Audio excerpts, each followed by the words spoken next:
Então, ó, qual que vai ser a análise aqui observado? A gente vai fazer o que? Uma medida do fluxo sanguíneo da aorta. Então, a gente vai precisar fazer o que? Primeira abordagem, vamos reposicionar a questão do catéter, né?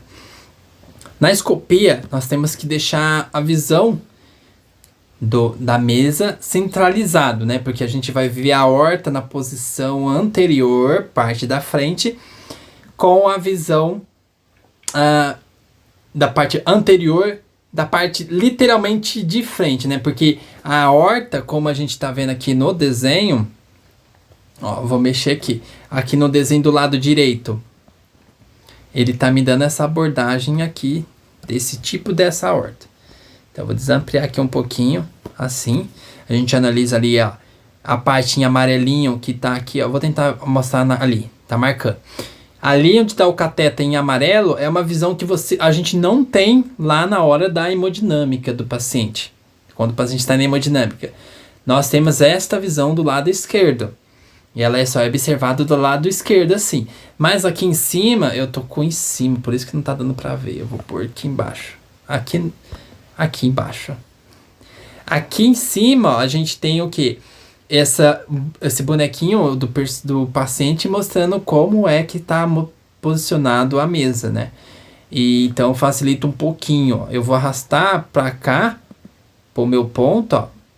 E o paciente ele vem deslizando, é ali onde eu quero, tô fazendo essa análise aqui, mas aqui pro meio, e aí eu consigo analisar dessa forma aqui.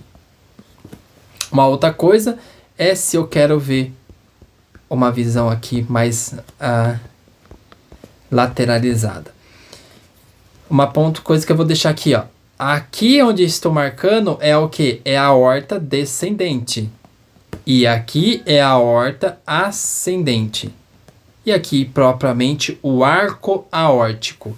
O arco aórtico ele é extremamente importante para a gente conseguir medir o fluxo da aorta descendente, o fluxo da aorta ascendente e da aorta aórtico.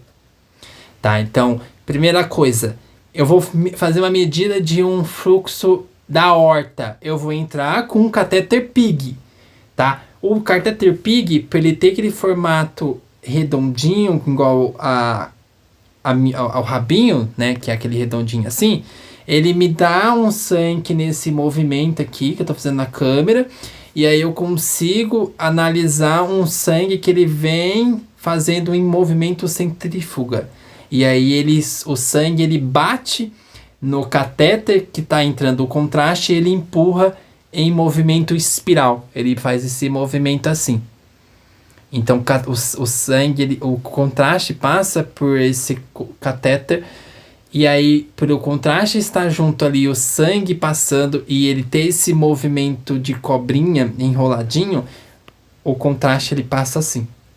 Então fica mais fácil para a gente medir fluxo, tá? Então vamos lá. Para de falar. Aqui vamos colocar aqui. Vamos mudar aqui o catéter. Vou mudar o catéter aqui. Catéter PIG. Então, catéter PIG, tá aqui o catéter. Vou fazer a medida. Então, o que acontece? Eu vou empurrar o catéter até lá. Então, o que acontece? Pelo próprio fluxo, lembrando que o fluxo ele tá fazendo esse movimento assim, correto? Né? Ele passa da aorta ascendente para o arco aórtico, depois o descendente. Beleza. Ele está nesse movimento da seta. Então, para mim subir com o catéter, você já sente a resistência. Então, o que eu tenho que fazer? Eu vou empurrar ele, eu vou sentir. Então, às vezes ele vai desdobrar. Com o movimento que eu estou fazendo, ele vai querer desdobrar. Quero medir, então, o fluxo aórtico, o fluxo da descendente. Então, já estou aqui. E aí, eu empurro aqui o contraste, conecto o contraste. E aí, eu faço aqui o contraste. Quando eu faço, ele me dá esse movimento da aorta como um todo. Consigo medir aqui, ó, com esse movimento, como está com relação do sangue na aorta e como ele está à parede, tá? Como está a parede dessa aorta. Principalmente na descida, passando aqui na artéria abdominal, depois, né, na artéria torácica e na artéria abdominal. Ele me dá esse fluxo aí. E aonde tá mais pretinho ali, são o catéter batendo na parede, e aí o contraste se espalha daquele movimento que causa isso daí. Mas ele me dá esse tipo de movimento. Então, uma outra coisa, se eu tô na artéria, na aorta descendente, e eu quero continuar subindo o catéter, eu não posso subir com ele conectado ao contraste. Eu tenho que desconectar ele, porque senão dá uma interferência de pressão da aorta descendente com a pressão que está sendo mantida pela seringa conectada ao catéter.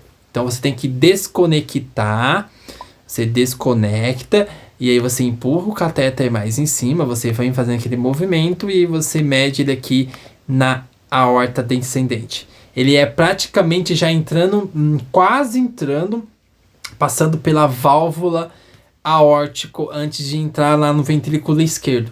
Aí eu consigo medir aqui também. Ele me dá, tá vendo que na parte da aorta ascendente, onde está o catéter, ele tá mais escurinho, né? Porque o sangue está empurrando o sangue. O sangue está empurrando o sangue que está no ventrículo esquerdo está empurrando o sangue pela aorta. Então ele fica dessa forma. E ele já me dá uma visão de um sangue mais, consigo segurar mais tempo. Aqui, né, claro, nesse aqui não tem lesão nenhuma, é um paciente sem lesão, é para mostrar que eu vou fazer diferença com o outro. Mas nesse, por ele não ter lesão ali na região, ele me dá esse formato. E é o que eu tenho que conseguir analisar aqui. Essa parede, eu vou dar aqui, ampliada. E perceba que às vezes fica meio que transparente, ó, ele fica mais escurecido nas laterais. Então, porque essa parede ela tá fazendo formato em círculo. E aí, se tivesse lesão, placas de ateroma, calcificação ali, eu conseguiria identificar. Como não tem, não dá para identificar, obviamente. Mas ele me mostra aí esse movimento. E eu quero aproveitar e eu quero já empurrar o PIG para dentro de uma artéria, ou coronária direita ou coronária esquerda. Vai ser difícil com o PIG. Mas tem gente que, alguns médicos, eles conseguem empurrar o PIG. Não é o melhor adequado, é mais fácil você tirar o PIG e você faz ele com um outro catéter. Por exemplo, eu consigo usar aqui, para esse movimento dessa artéria, eu consigo entrar com JR4. Então, o JR4, vou entrar na artéria coronária direita. Então eu subo lá o catéter de uma vez, percebo lá no movimento, ó, sempre olho do lado esquerdo aqui, tá? Olha o movimento do lado esquerdo, esquece a imagem do lado direita, que você consegue identificar tudo ele bonitinho. Foca na imagem do lado esquerdo, para você aprender onde está cada coisa, onde está a coronária direita. Ó, aqui eu estou batendo. Praticamente, ó, ele já entrou na coronária esquerda com JR. É possível, ele acontece. Por quê? Pelo movimento do sangue, a gente pensa aqui, ó. O sangue está saindo aqui nesse movimento, passando pela aorta. Ok.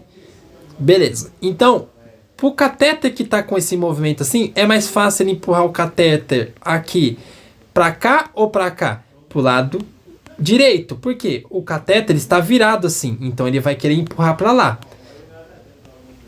Ele vai querer empurrar para o lado direito, visualmente olhando para você, né? Essa tela que você está olhando para o lado direito de lá, né? No caso, seria invertido, em posição anatômica, ele estaria do lado esquerdo.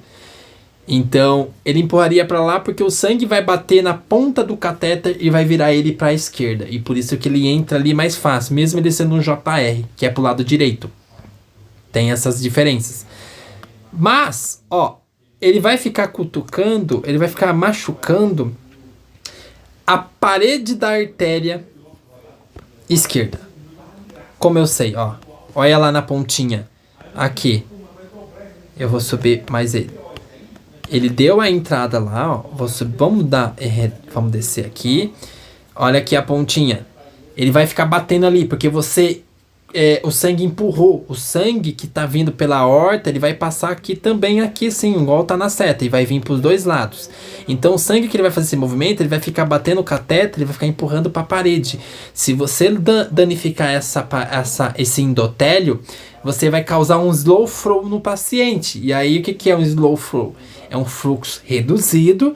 Ele vai reduzir porque você danificou o endotélio, ele vai modificar a energia cinética, ele vai aumentar a energia potencial para compensar, e aí ele vai diminuir o fluxo de sangue, ele vai diminuir a área também, porque ele vai fazer uma vasoconstrição, e aí você machuca. Então por que tem que usar cada catéter para cada posição? Para que não aconteça isso, porque é fácil de entrar no seio coronário de uma artéria. Mas com o cateter errado, você pode ocasionar isso, de machucar. Então aí a gente utiliza o correto. Então ele vai, tá vendo? Esse é o do lado direito, ele vai ficar batendo ali. Mas eu consigo fazer o contraste aqui. Se eu empurrar o contraste, ele faz, ó. Olha lá. E ele vai marcando, né? Ele marca lá e mostra pra você coronária esquerda. Mesmo ele batendo. Puxa aqui um pouquinho. Agora, o que vamos fazer? Vamos virar o catéter para que ele entre na posição correta. Então, eu giro o catéter aqui na mão, né? E olha lá, pronto, eu girei. E aí, a diferença da entrada dele, quando ele entra no catéter mesmo, no lado dele, né? Ele ficou também melhor. Faço lá, coronária direita. E ele me mostra aqui esse formato também, tá? Mas ele é só para medir. E se eu quiser medir fluxo aórtico, vou usar um PIG. Qualquer tipo de fluxo, tá bom? Vou subir aqui com o catéter. Coloco o contraste e aí faz normal, ok? Então essa é a primeira abordagem do vídeo que estava lá em relação a fluxo e slow flow.